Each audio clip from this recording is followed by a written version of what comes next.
June 15th, 1944, 31,000 feet above Yawata, Kyushu. The air is thin enough that every breath tastes like metal.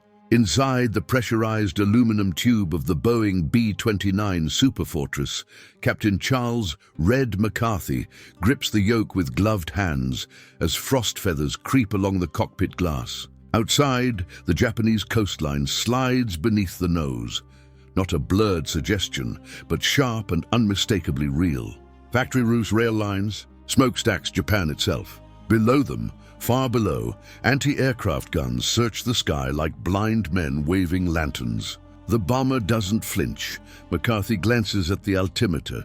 31,000 feet, higher than any American bomber has ever flown in combat, higher than Japanese planners believe practical, higher than most Japanese fighters can climb with fuel to spare. Behind him, Flight Engineer Technical Sergeant William Bull Reed watches the engine gauges.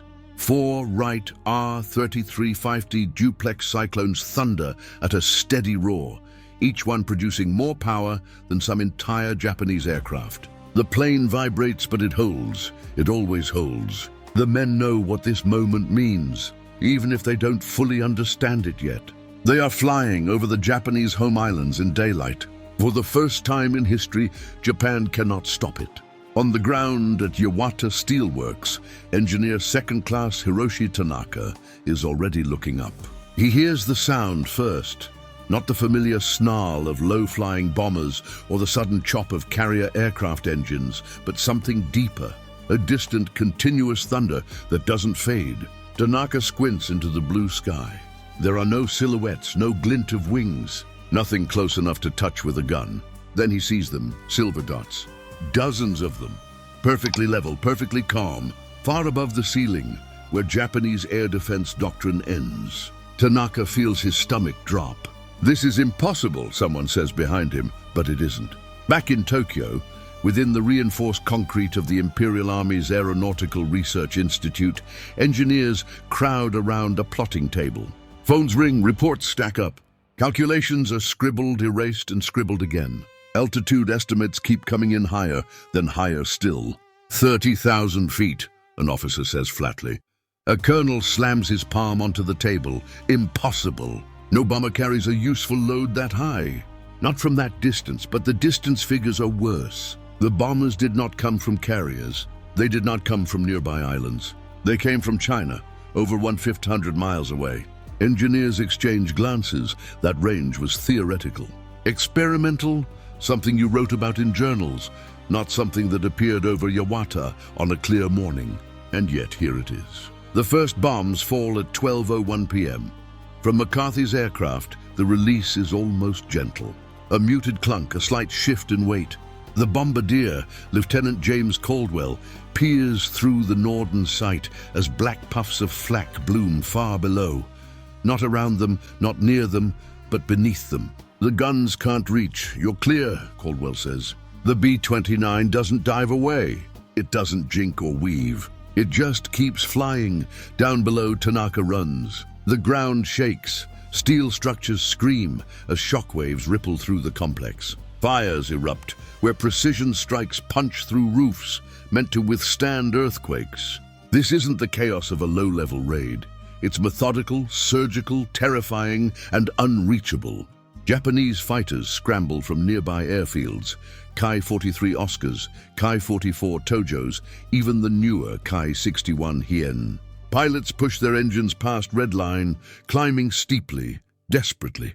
They never get close. At altitude, oxygen thins. Engines gasp, speed bleeds away. The B-29s remain distant shapes, unbothered, sliding onward like gods who refuse to descend. One pilot radios in, voice strained.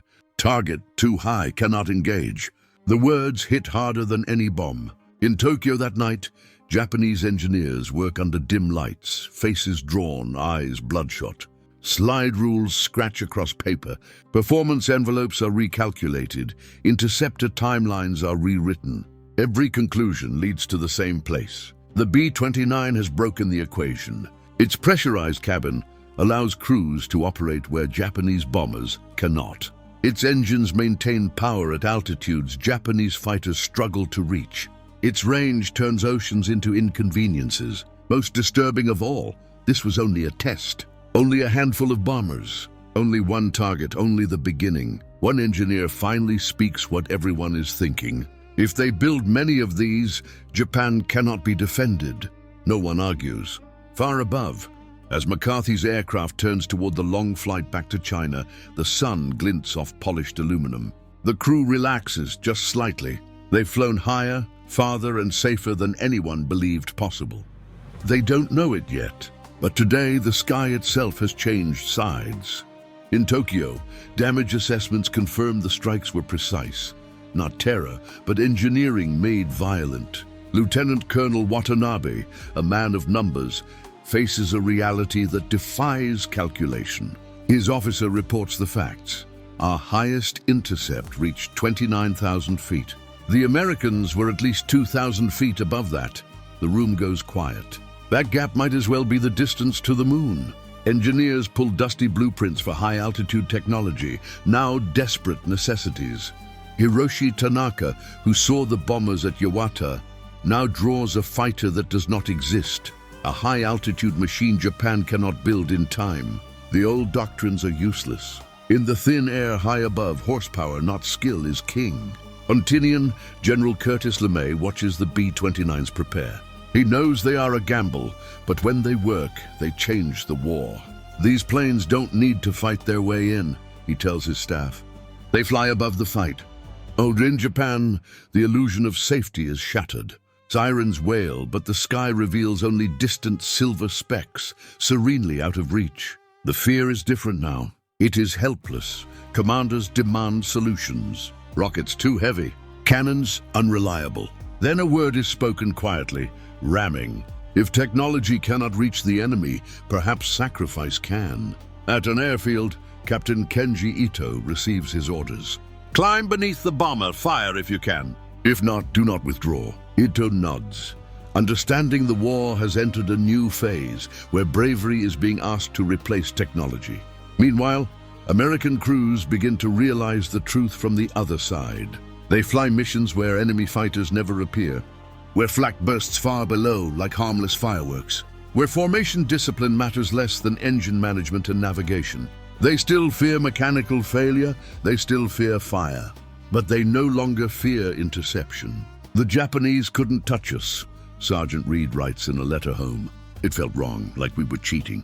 They are not cheating, they are revealing the future. A future where altitude, range, and industrial power decide wars long before pilots ever see one another. And Japan, staring upward from far below, can only calculate how quickly that future is arriving. By early 1945, the Japanese engineers have reached a grim consensus. Altitude alone is no longer the problem. The B-29's are still flying high, still out of reach, but now they are changing how they fight. And that change is even more terrifying. March 9, 1945, Tinian Island. 5:30 p.m., the sun is sinking into the Pacific as crews gather for the briefing. On the wall, a map of Tokyo. General Curtis LeMay stands at the front. Tonight, there will be no talk of 30,000 feet. We're going in low, he says. Murmurs ripple through the room. 5 to 7,000 feet. No formation flying, no daylight. Incendiaries only. At low altitude, the B-29 loses its greatest advantage. But the jet stream over Japan has been shredding high-altitude accuracy. LeMay has decided on certainty instead, fire. Hours later, Captain McCarthy's aircraft approaches Tokyo Bay under cover of darkness. The altimeter ticks downward, 10,000 feet, 8,000. This feels wrong, naked. Searchlights snap on below, spearing the sky. Traces rise, suddenly close, suddenly real. Then the bombardier calls out, target ahead. On the ground, Hiroshi Tanaka is home with his family when the sirens begin. The engines are close, too close. The night sky fills with aircraft, dozens then hundreds. They are not unreachable dots anymore. They are coming down. The first incendiaries fall like rain, scattering magnesium and napalm that burns white hot as it touches rooftops. Paper walls ignite instantly. Within minutes, individual fires merge into walls of heat. McCarthy watches from above as the city transforms. Streets become rivers of flame. The firestorm begins to generate its own weather. Even at altitude, the heat buffets the aircraft. They can smell it. Japanese defenses respond, but too late, too scattered. Fighters scramble, but there are too many bombers. Low altitude or high, the problem was never interception alone. It was scale. By dawn, Tokyo is a smoking ruin. Tanaka emerges from a shelter into a world he no longer recognizes. He understands now what the B-29 truly represents. Not just range, not just altitude. Inevitability. Back at headquarters, Japanese engineers finalize reports they know will change nothing. The B-29 has already descended, and by choosing when to be high and when to be low, it has made every calculation irrelevant. For the first time, Japan is fighting an enemy that controls not just the air, but the vertical dimension of the war itself. The sky is no longer a barrier, it is a weapon. April 1945, Tokyo. The conferences now take place underground. What remains of the Aeronautical Research Institute has been moved beneath layers of reinforced concrete. Maps of Japan cover the walls, scarred with burn patterns showing where cities have been erased. Engineer Hiroshi Tanaka sits at the long table, his notebook open, untouched. The numbers have stopped meaning anything. A senior officer clears his throat. We have confirmed reports. The Americans are launching B-29's from the Marianas now. Tinian, Saipan, Guam. Those islands place Japan well within comfortable range. Sortie rates are increasing, the officer continues. Sometimes 2 raids per day. Tanaka finally looks up. This is industrial tempo. The Americans are no longer testing the Superfortress. They are using it. Japanese engineers present their final proposals. Rocket-assisted interceptors, human-guided missiles. The physics are unforgiving. To reach the B-29, survival becomes secondary. The aircraft become weapons with pilots attached. Tanaka closes his notebook. Japan is no longer competing technologically. It is compensating. That night, Tanaka walks through the ruins of his neighborhood. He remembers his first days as an engineer, the pride of designing something elegant. Now the only remaining designs are desperate ones. Above him, contrails crisscross the sky, pale white lines etched by aircraft he cannot see. They are always there now. Across the Pacific, American engineers are making their own quiet realizations. The B-29 is the foundation for the future of aviation. In July 1945, the Japanese High Command receives intelligence reports they cannot fully interpret. References to a special weapon. No one guesses the truth. The Superfortress already represents the limit of what Japan can respond to. Whatever comes next will not be met with fighters or flak. It will be met with surrender or annihilation. On August 6, 1945, Tanaka is at work when the sky flashes white. The explosion is beyond scale, beyond altitude, beyond range. In that instant, the B-29 completes its transformation. From a bomber that stunned engineers to a symbol of a war that has escaped every known equation. The silence that follows is not relief, it is understanding. The age of unreachable aircraft is over. The age of unstoppable ones has begun. August 7th, 1945, Tokyo. The city wakes into a silence it has never known. No sirens, no engines overhead. The sky is clear, empty, almost gentle. Engineer Hiroshi Tanaka stands in a corridor staring at a map. Hiroshima is circled in red. There are no damage estimates, only a single word written in pencil, destroyed. Meetings resume, but they are different now. Voices are lower. Reports describe a single B-29, one aircraft, one bomb. The scale defies engineering logic. How high was it flying? Someone asks out of habit. The question feels absurd. Altitude no longer matters. Range no longer matters. The Superfortress has crossed a final boundary, not of physics, but of consequence. Tanaka walks outside and looks up. Today, the empty sky terrifies him more than any bomber formation ever did. Because now he understands. Japan was not defeated when its fighters failed to climb high enough. It was defeated when the enemy reached a place where defense itself became meaningless. Across the ocean, Captain Charles McCarthy sits on a crate on Tinian. He watches maintenance crews swarm over his aircraft. "We used to worry about fighters," McCarthy says quietly to Sergeant Reed. "Then flak, then engines." Reed nods. "Now?" McCarthy exhales. "Now we worry about what comes after." In the days that follow, Tanaka packs his drafting tools. Slide rule.compass. Pencils. He holds the ruler he once used to draw impossible fighters.